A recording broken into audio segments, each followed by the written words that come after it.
Ini adalah loop testing ya. Jadi ini pengujian kotak putih yang dilakukan untuk menguji validitas dari struktur loop. Di mana di sini kita membedakan ada dua macam jenis loop. Yang pertama adalah simple loop, kemudian yang kedua adalah nested loop. Simple loop dia hanya terdiri dari sebuah loop ya. Jadi bisa kita lihat di sini, dia membuat sebuah loop saja. Yang ini dia juga membuat sebuah loop saja. Sedangkan nested loop ini sebenarnya adalah gabungan dari beberapa loop, di mana di dalam suatu loop itu terdapat loop lainnya ya.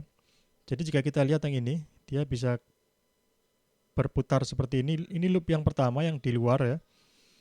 Kemudian di dalamnya ada lagi loop yang kedua yang berputar di dalam loop yang pertama. Ini disebut dengan nested loop ya, atau loop dalam loop. Untuk loop yang sederhana atau simple loop dengan maksimal n kali looping, maka kasus ujinya adalah yang pertama, kasus uji ketika tidak melewati loop sama sekali ya.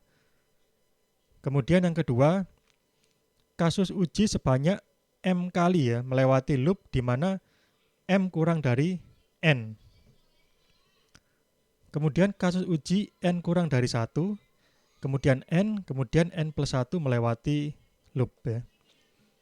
Jadi ini adalah jumlah kasus uji untuk simple loop.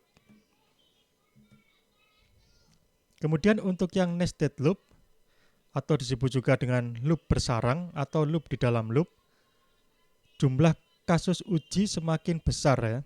Jadi jumlahnya semakin banyak. Pengujian dimulai dari loop yang paling dalam, kemudian kita atur iterator dari loop yang lain dengan nilai minimum. Kemudian kita lakukan pengujian simple loop untuk loop yang paling dalam. Sementara loop luarnya kita atur pada iterator yang minimum ya. Jadi contohnya di sini kita ada dua buah loop ya, dengan dua buah iterator, yaitu iterator I dan iterator J. Iterator I untuk loop yang luar ya. Ini loop yang luar.